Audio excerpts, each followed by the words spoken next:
오랜만에 보죠. 예, 제가 조금 컨디션이 안 좋았어가지고 오랜만에 우리 문자 모임도 보는 것 같아요. 반갑습니다. 우리 말씀 같이 들고 성경책 들고 다 들고 다니시죠. 성경책 안 들고 다니면 신천지일 가능성이 높습니다. 예. 자, 혹시 뭘 먹여 가지고 오신 분 안 계시죠? 예. 음식 드시고 우리 같이 함께 고백하겠습니다. 시작. 성경은 살아있는 하나님의 말씀입니다. 주의 말씀은 내 인생의 빛이며 내 삶을 변화시킵니다. 나는 하나님의 사랑받는 자녀이며 축복의 통로입니다. 오늘도 주의 말씀에 마음의 문을 엽니다. 듣고 깨닫고 말씀대로 살겠습니다. 말씀하여 주옵소서. 아멘. 예. 그럼 성경을 소중하게 여기시고 또 성경을 늘 들고 다니시고 성경을 가까이 하시기를 주의 이름으로 축복합니다.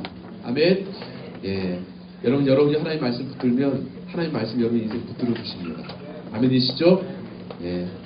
목자 인사이트가 뭐냐면 하루 10분 뭘 하면 돼. 예, 이런 제목으로 인사이트 잠깐 나누는데요. 제가 탁구를 배우기 시작했습니다. 예. 수요일 저녁마다 예, 탁구를 우리 오미숙 전사님하고 같이 지금 탁구를 배우고 있는데요. 저 탁구를 가르쳐준 코치님이 이렇게 얘기해 주는 거예요. 자기가 초등학교 3학년 때 이제 탁구를 시작했는데 코치가 와가지고 이제 학교에서 탁구 칠 사람들을 모이라고 그랬더니 한 200명이 모였다는 거예요. 근데 갔더니 어떻게 하면 하루에 4시간씩 이 자세만 연습시키다잖아요. 4시간씩 옆에서 막 탁구 치고 있는데 거기서 4시간씩 그렇게 한 달에 했더니 절반이 따로 떨어져 나가더라고요. 그래서 200명에서 100명으로 줄었습니다. 또 한 달 동안 계속 요거만 쳤습니다. 그랬더니 한 40명 남았어요. 이렇게 어떻게 했냐면요. 공을 안 치고 자세만 6개월을 했대요. 그랬더니 남자 5, 여자 4명 남았대요. 근데 이 팀을 데리고 그 다음부터 이제 탁구 시합을 나가는데요. 한 번도 진 적이 없대요. 근데 그때 자기를 가르쳤던 그 탁구 코치가 누구냐면 유남규를 키운 코치라는 거예요. 그래서 뭐라고 얘기하냐면 목사님 걱정하지 말고 그냥 3개월만 공칠 생각하지 마시고 자세만 연습하라고. 3개월 지나면 뭐 걱정할 필요 없다고. 다 끝난다고. 3개월 동안 하루 10분. 하루 10분 이게 복잡하게 생각할 거 없고 하루 10분만 이 자세 연습하라고. 이 자세가 안 됐는데 그 전에 공을 치기 시작하면 어느 정도 수준까지 올라가면 그 다음부터 실력이 절대 늘지 않는다고. 근데 자세만 돼 있으면 실력이 엄청나게 는다는 거예요. 그래서 이 자세 연습 하루 10분만 하라고. 근데 그 얘기는 내가 너무 은혜가 됐어요. 아, 탁구 하루 10분이면 되는구나. 아, 그래서 용기를 얻고 하루 10분 하자. 뭐 이제 이런 생각을 하고 하는데 그 얘기를 들으면서 제가 은혜가 됐어요. 그래서 무슨 생각이 들었냐면 야, 우리 아이들에게 하루 10분만 하면 나중에 엄청난 실력이 늘게 되는 그 신앙인이 되게 하는 그 10분 가장 중요한 그 자세 그게 뭘까? 탁구의 70%는 이 자세에 있다고. 이 자세만 잘하면 된다고. 예수 믿는 우리 아이들에게 하루 10분만 이거 하면 너 진짜 제대로 예수 믿을 수 있다고. 그게 뭘까 이제 고민을 하게 된 거예요 제가. 그게 진짜 뭘까?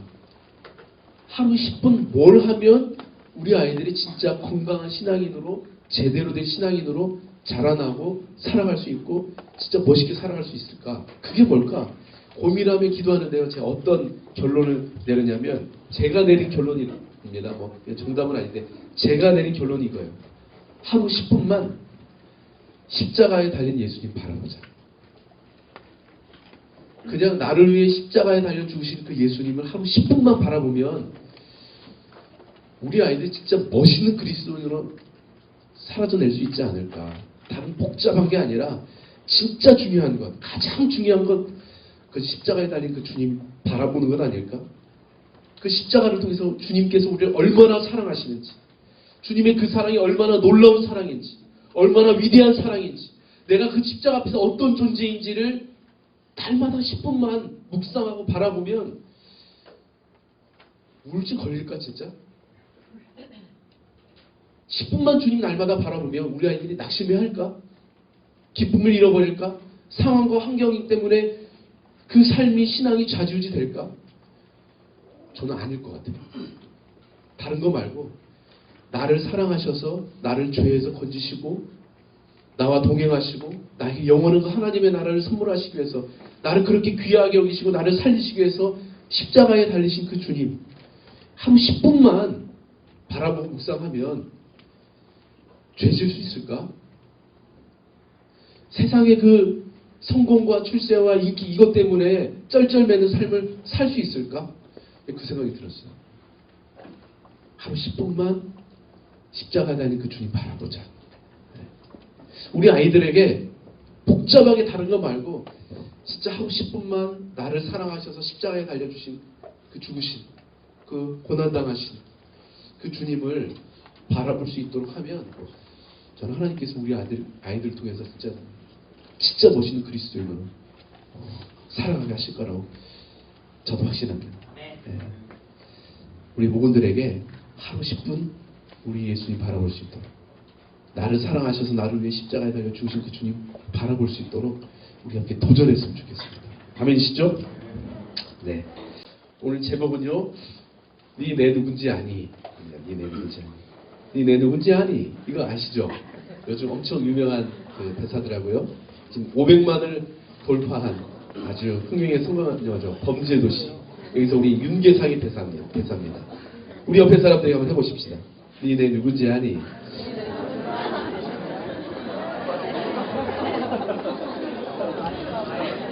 네. 여러분 스스로를 누구라고 생각하십니까? 네 내 누군지 아니 물어볼 때 여러분은 여러분 스스로를 누구라고 생각해요? 누가 여러분에게 당신은 누구십니까? 물어본다면 여러분 당당하게 나는 예수 믿는 사람이라고, 나는 그리스도인이라고, 나는 예수 믿는 젊은이라고 여러분 그렇게 대답할 수 있겠습니까? 아멘이 안 나오네요. 주여. 대답할 수 있겠습니까? 너 누구니? 그러면 저 어느 학교 다니는데요가 아니라 저 예수 믿는 사람입니다. 저 예수 믿는 청년입니다. 저 그리스도인입니다. 이렇게 당당하게 자신 있게 말할 수 있습니까? 아멘? 자, 그렇다면 우리가 그리스도인으로 산다는 것, 예수를 믿는 사람이란 여러분은 어떤 사람이라고 생각하십니까? 예수를 믿는 사람이란 어떤 사람이라고 생각하세요? 한번 옆에 사람하고 나눠보세요. 예수를 믿는 사람이란 이런 사람이에요. 1분짜리를 막 10분까지 얘기할 수 있는 여러분 대단합니다. 예수를 믿는다는 건 여러분 무엇을 의미할까요? 제가 그걸 영상으로 한번 준비했습니다. 영상 한번 보시죠.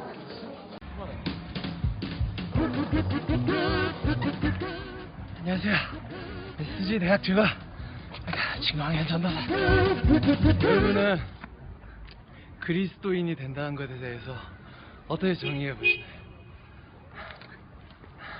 흔히 구원을 정의할 때 천국에 들어가는 것, 또 죄사함을 받은 것이라고 정의하곤 합니다. 네, 훌륭한 정의이긴 하지만 사실 구원을 설명하기엔 조금 부족한 설명이긴 합니다.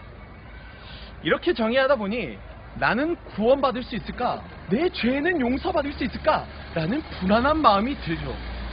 쉽게 정의해드리겠습니다. 예수를 믿어 구원받은 자녀가 되었다는 것은 죄의 자리에 있던 내가 이제 예수님을 믿어 하나님의 자녀가 되었다는 것을 의미하는 것입니다.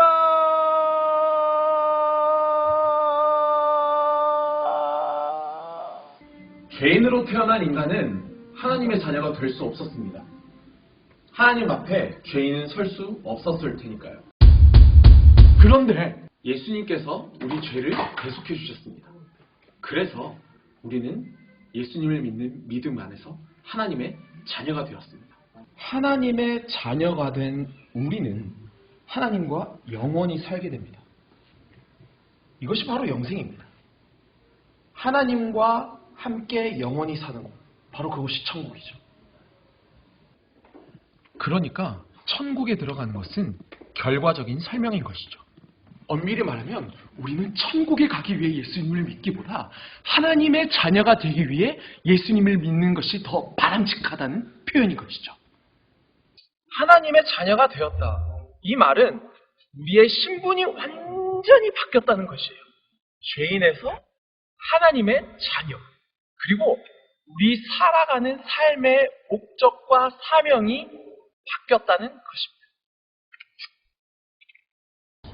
죄인은 늘 자신을 채우기 위해 끊임없는 욕망 속에 살아가지만 하나님의 자녀는 하나님의 기쁨이 되기 위해 살아가는 것이죠. 예수님을 믿어 하나님의 자녀가 된 여러분은 어떤 사명을 가졌나요?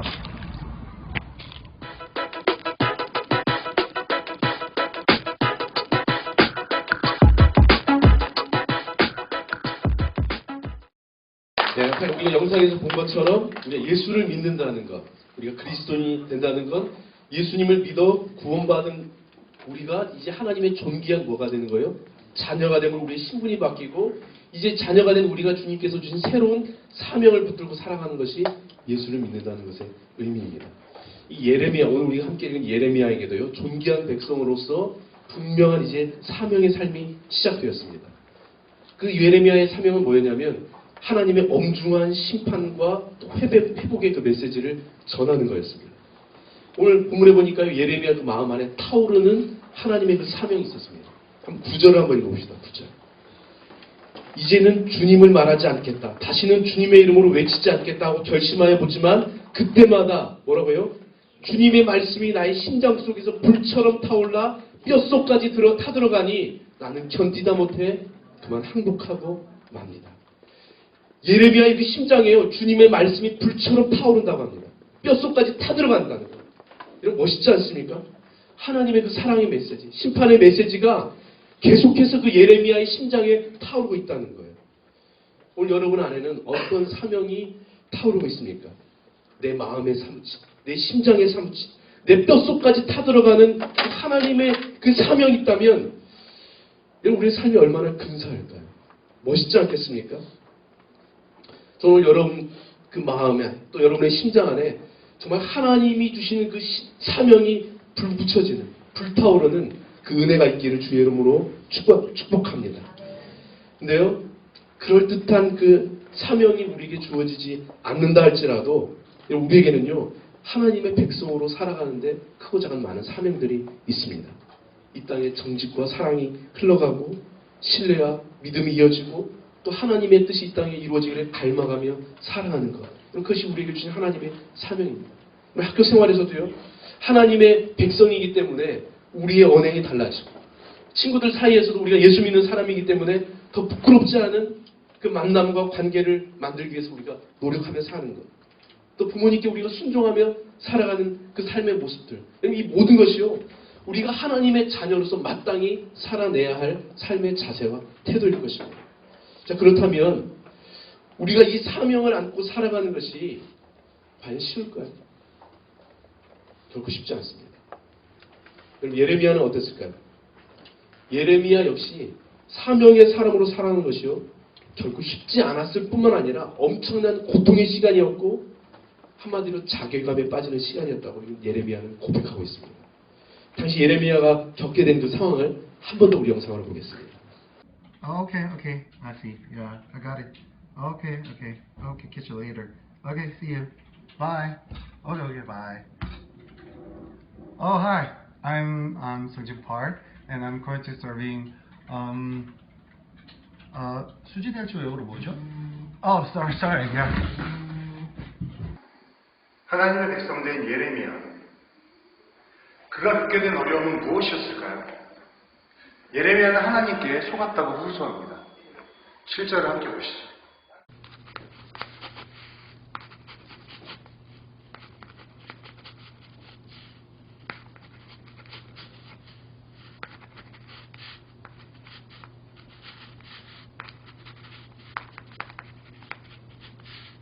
속임당한 예레미야는 세상의 조롱거리가 되었다고 말합니다. 이렇게 말이죠. 수많은 사람들이 소곤거리는 소리를 나는 들었다.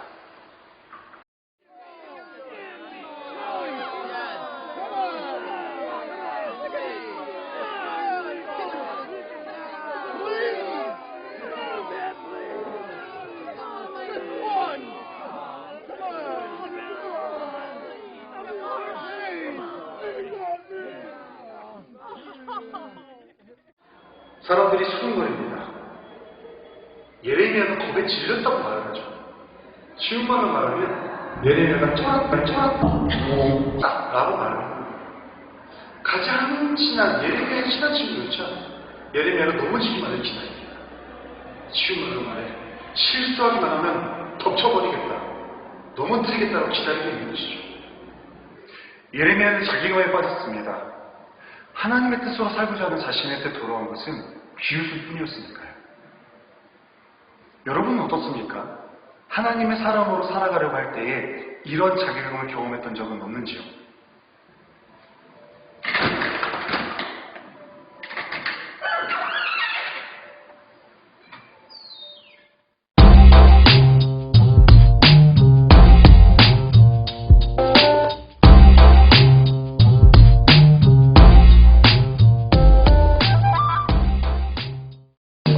네, 여러분 어떠십니까? 우리가 하나님의 자녀로 또 하나님의 사명자로 살아감에 있어서 우리의 마음에 부담이 되고 때로는 어려움을 겪었던 적은 없었습니까? 우리가 하나님의 자녀로 살아가기 위해서 희생해야 되고 참아야 되고 또 포기해야 되고 내가 이렇게까지 살아야 되나? 정말 이렇게 사는 것이 맞는 것일까? 이런 고민하면서 자괴감에 빠지게 했던 것은 무엇이 있었습니까? 우리 한번 옆 사람하고 잠깐 나눠보겠습니다. 두 사람씩. 나를 자괴감에 빠지게 했던 것이 무엇이 있었는지 한번 제가 1분 시간 드리겠습니다. 자, 봅시다. 오늘 여러분들이 나눴던 그 자괴감들을 정리해보면 대표 쉽게 정리하면 두 종류로 나뉠 것 같아요. 내적인 어려움 아니면 외적인 어려움 둘 중에 하나로 아마 이렇게 구분이 될 것 같습니다. 그래서 오늘 예레미야는 자신에게 찾아온 이 자괴감을 어떻게 극복할 수 있었을까요? 첫 번째는요. 하나님의 함께하심을 기억했습니다. 따라합시다. 하나님의 함께하심을 기억했습니다.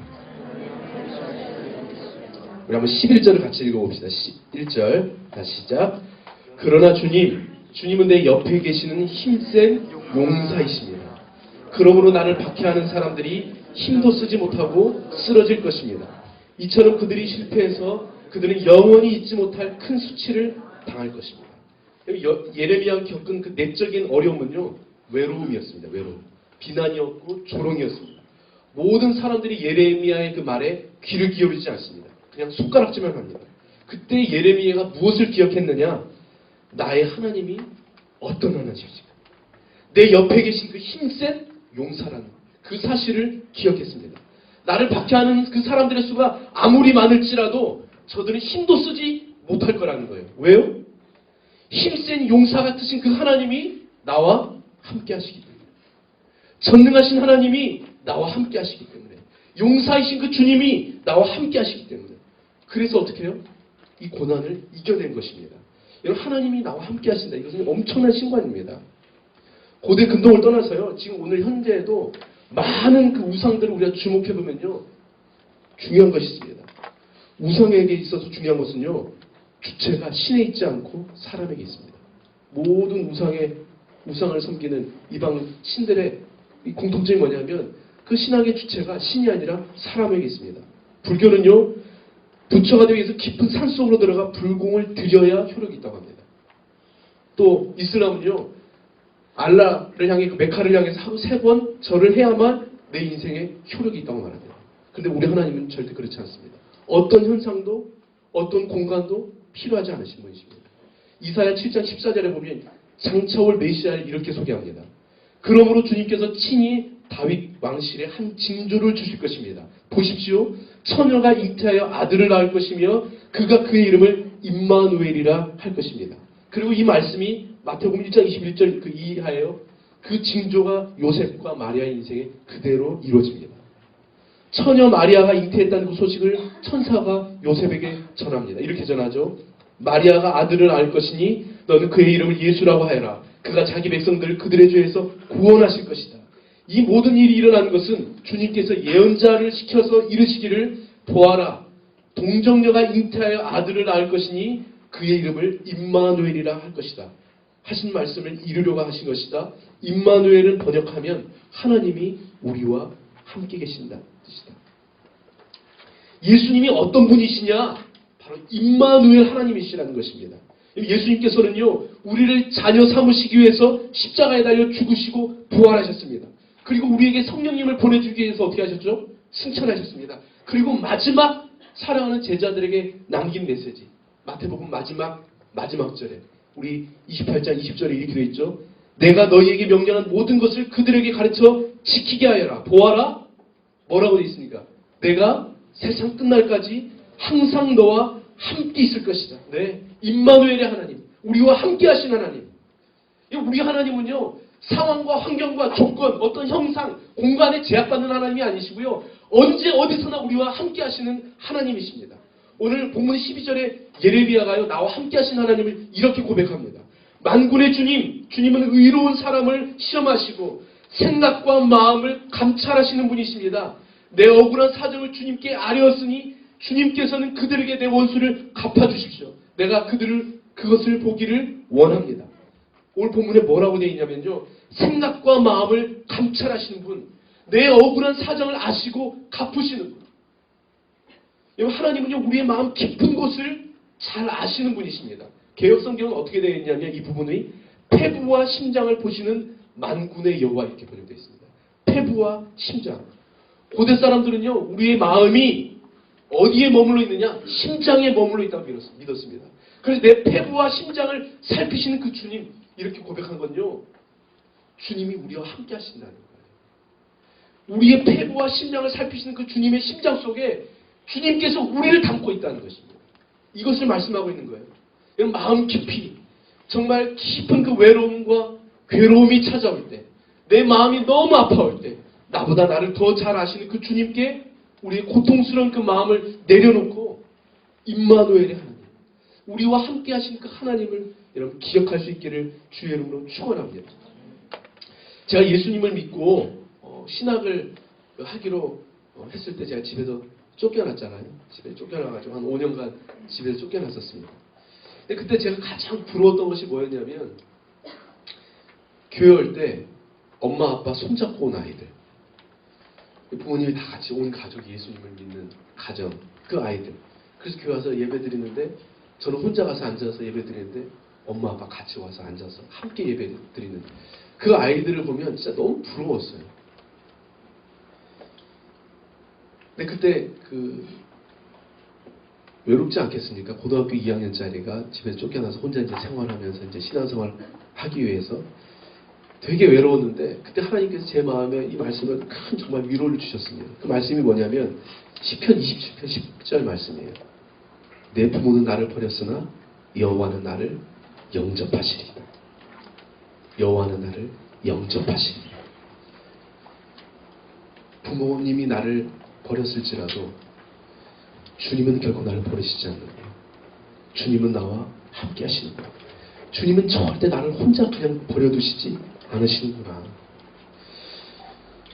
저는 예수 믿고 우리가 누릴 수 있는 가장 큰 축복 중에 하나가 바로 이 임마누엘의 하나님의 동행하심이라고 생각해요. 하나님이 나와 함께 하신다. 하나님이 여러분과 함께 하십니다. 여러분이 무슨 말을 해도 주님이 다 들으십니다. 여러분이 어디에 있든 무엇을 하든 언제나 주님께서 여러분들과 함께 계십니다. 세상 사람들이 여러분에게 뭐라고 해도, 심지어 여러분의 부모님이 여러분을 버렸을지라도, 정말 여러분이 믿었던 그 친구에게 여러분이 배신당했을지라도, 여러분이 여러분의 그 친구 그룹에서 버림받고 왕따당한 그 상처 때문에 힘들어할 그때라도 여러분 결코 기억하세요. 여러분 혼자가 아닙니다. 주님이 여러분과 함께 하십니다.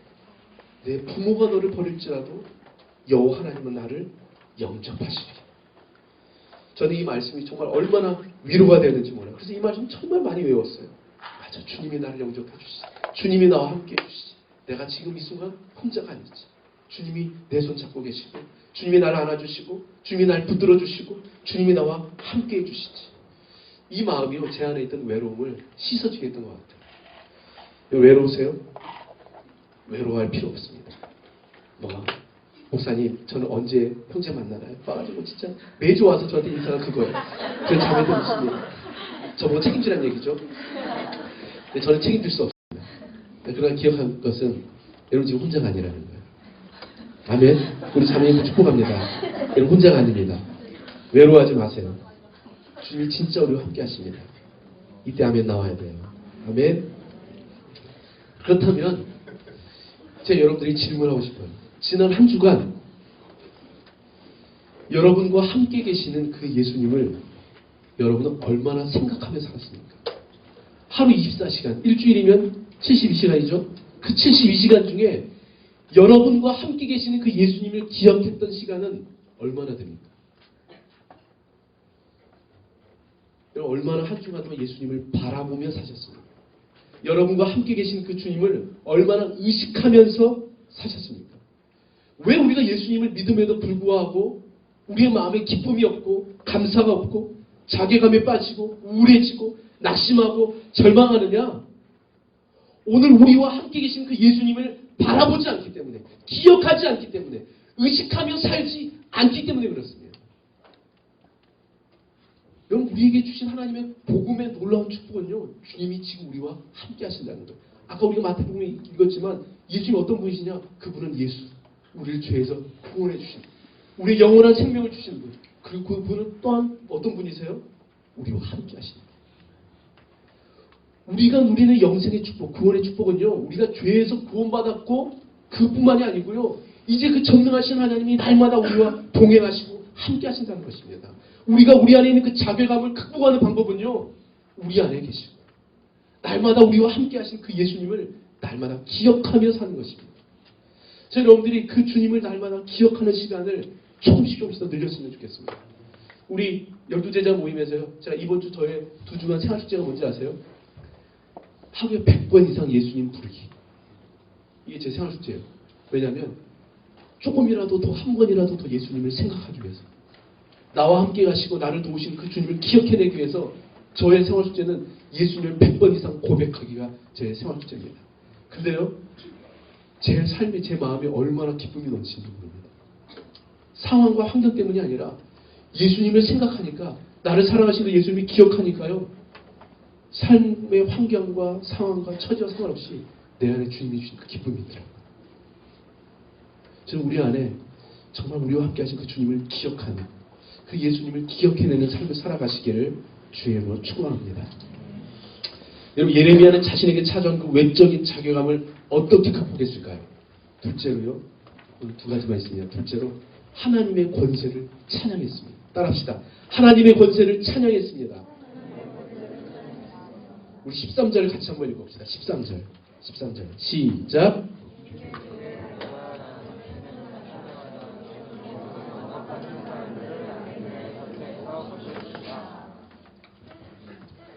주님께 노래하여라. 주님을 찬양하여라.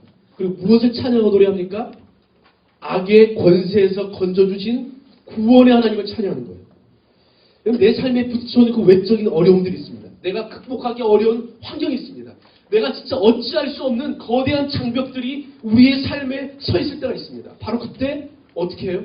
우리를 건져주실 그 하나님을 신뢰하고 고백하는 것입니다. 큰 권세가 주님께 있습니다. 나를 이 어려운, 내가 넘어설 수 없는, 내가 어찌할 수 없는 이 환경에서 나를 건져줄 수 있는 그 크신 하나님을 찬양합니다. 모두가 예레미야에게 손가락질하고, 이후에 예레미야는 거짓 선지자들에서 고소를 당하고 모든 것을 잃어버리고 옥에 갇히게 됩니다. 예레미야 주변에는요, 마치 맹수들처럼 어떻게 하면 예레미야를 넘어지게 할까? 어떻게 하면 쟤를 조롱할 수 있을까? 고심하는 사람들로 주변에 가득했습니다. 친했던 친구들도요, 어떻게 하면 예레미야를 고발할까? 그 생각으로 가득 차 있었습니다. 바로 이때 예레미야하고 선택하고 붙잡았던 것, 믿음의 고백이었습니다. 선포였습니다. 찬양이었어요. 크신 하나님을, 큰 권세의 그 주님을, 내가 주님을 찬양합니다. 내가 주님을 노래합니다. 그의 입술에요, 주님을 향한 찬양이 있었습니다. 그 절망스러운 상황, 그 고통스러운 상황, 모든 사람이 나를 향해 손가락질하고 나를 향해 수근수근거릴 때, 그 절망스러운 상황, 누구도 찾아가서 이야기할 사람이 없을 그때 어떻게 해요? 살아계신 주님을 찬양합니다. 여러분 생각해 보세요. 여러분 한 사람과의 관계만 틀어져도 밤에 잠을 못 자잖아요. 뭘 어디서부터 어떻게 될지 모르잖아요. 근데 그때 여러분 우리 어떻게 해요? 사람 찾아다니잖아요. 근데 여러분 사람 찾아다니면 봤지만 그 사람들이 여러분의 영혼에 진정한 만족을 주시던가요? 뭐 조금은 도움이 되죠. 전혀 도움이 안 되는 건 아닙니다. 근데 결국은요, 우리가 주님을 바라볼 때, 우리가 주님을 기억해낼 때, 우리가 주님 앞에 엎드려 예배할 때, 그때 주님께서 일하시고 역사하시고, 여러분 찬양에는요 엄청난 능력이 있습니다. 저는 이걸 진짜 믿음으로 고백합니다. 제가 저보다 더 힘든 분들 많죠. 근데 힘든 건 다 주관적인 거니까. 근데 저는 제 인생의 힘든 시간들을 어떻게 극복해내냐면요, 찬양으로 극복해냈습니다. 매일 아침 2시간씩 주님 앞에 찬양했습니다. 근데 그 찬양이 지치고 피곤하고 힘들고 절망하는 제 영혼을 다시 소생시키는 걸 저는 정말 많이 경험했어요. 제가 지난주에 이번 주에 이제 우리 김대현 전사님이 유튜브 그 론 캐놀리 목사님이라고 1990년대 목사님이시거든요. 그 영상을 보고 막 너무 은혜를 받았다는 거예요. 복복하다 진짜 막 그랬었는데, 그래서 한번 저도 제가 대학교 때 이제 그 론 캐놀리 목사님을 이제 영상을 처음 봤고 진짜 은혜를 많이 받았거든요. 이번에도 보는데 그 옛날 영상이거든요. 그 보는데도 뭔가 울컥하는 마음이 들더라고요. 근데 그 밑에 왜 보면 영상에 몇 개씩 더 뜨잖아요. 근데 그 영상이 하나 딱 올라왔는데 제가 그냥 한번 들어봤어요. 뭐였냐면 찬송가 478장이에요. 참 아름다워라. 이 찬송가가 그 밑에 있길래 제가 들어봤거든요. 너무 은혜가 됐어요. 한번 그 영상 한번 보십시다. 가사를 잘 보세요. 가사.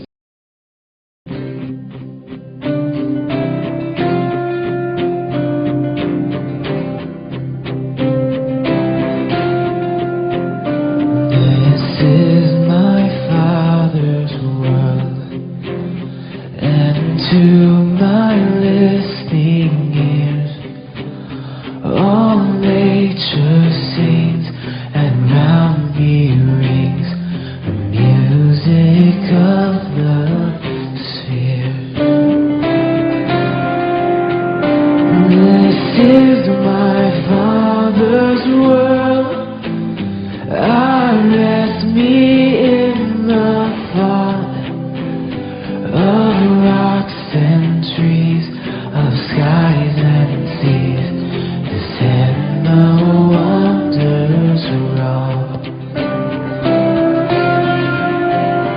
This is my Father's world.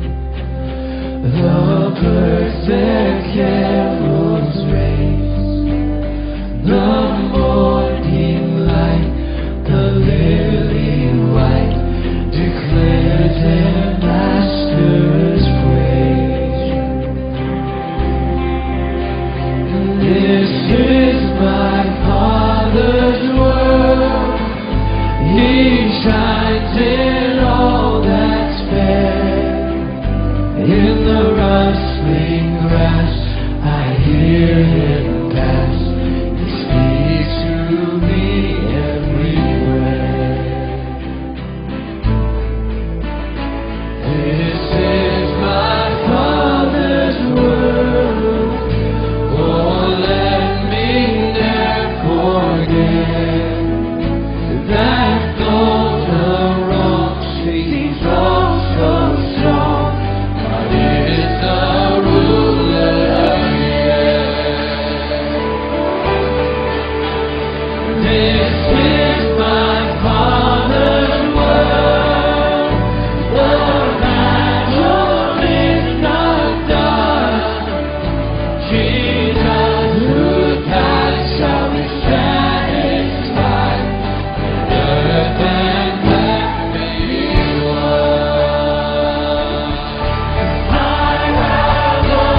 근데 제가 이 유튜브를 보면서 되게 은혜를 받았는데요. 그 밑에 이렇게 유튜브를 올린 사람이 글을 써놨더라고요. 근데 제가 그 글을 읽고 더 은혜가 되었어요. 참 그 글이 어떻게 되는지 한번 읽어드리겠습니다. 찬송가 478장 참 아름다워라는 이 지구 위에 있는 모든 만물을 창조하신 하나님 아버지의 탁월하심, 그리고 자연을 통해 우리에게 말씀하시는 무소부지하신 하나님에 대한 고백을 아름다운 선율에 담아내고 있는 곡이다. 그런데 이 곡을 이전부터 부를 때마다 밝은 가사의 내용과는 다르게 선율에 왠지 모를 비장함이 담겨있는 것을 느꼈는데, 내가 나중에 유학 시절 신학교 채플 때 영어로 이 찬송가를 부르며 그 이유를 발견하게 됐다. 영어 찬송가의 가사가 우리말로 번역될 때 1절에서 3절 중 1절에서 2절만을 의역하고 풀어서 한글 찬송가의 3절로 만들었고, 3절은 한글 찬송가에 번역되어 있지 않다. 우리 찬송가에 들어가 있지 않은 영어 3절은 미국 개신교단에 따라 보통 두 가지 버전을 사용하는데, 아래는 1989년 발행된 연합감리교 찬송가에 나오는 버전이다.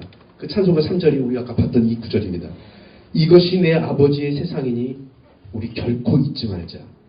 종종 악이 너무나 강하게 보일지라도, 악이 세상에 만연할지라도 하나님이 바로 이 순간에도 통치하고 계신다. 이곳이 내 아버지의 세상인데 왜 마음에 슬퍼하는가? 주께서 왕으로 다스리시니 하늘은 기뻐하고 땅은 즐거워하자.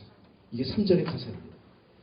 1절, 2절을 통해 이 모든 자연 만물을 하나님이 통치하고 다스리시는 것은 믿음으로 고백하나, 우리가 살아가는 이 세상을 볼 때 하나님의 통치하심이 느껴지지 않을 때, 가령 거짓이 진리를 이기고 부정직한 자가 호의호식하며 사사로운 이득을 추구하는 자가 번성하고 갈래갈래 찢겨진 마음이 결코 위로받지 못하며 힘 있는 자가 약한 자를 착취하고 이 세상 모든 것이 썩어 문드러져 미친 것처럼 돌아갈 때, 이런 상황 가운데서 하나님을 신뢰하던 사람도 그 믿음이 흔들리게 된다.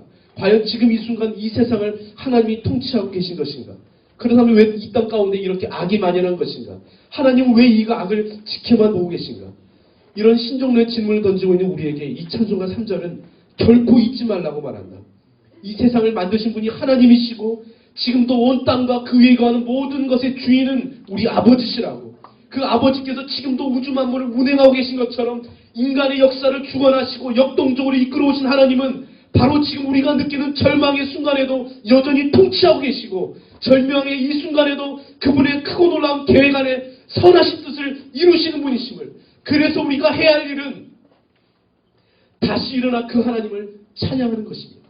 이렇게 적혀있죠. 여러분, 우리가 이해할 수 없는 그 어떤 상황에서도 우리가 해야 할 것이 있다면 그것은 하나님의 크심을 신뢰하며 찬양하는 것입니다. 여전히 하나님이 일하시는 계심을 믿고 찬양하는 것입니다. 우리 앞에 가로선 그 문제들보다 더 크고 위대하신 그 하나님을 찬양하는 것입니다. 제가 전도사 시절 하나님을 위해 헌신했다고 했는데요, 전혀 앞이 보이지 않고 내가 정말 목사가 될 수 있을까? 내가 이번 학기 등록은 할 수 있을까? 졸업이나 제대로 할 수 있을까? 내가 진짜 제대로 온 것이 맞나?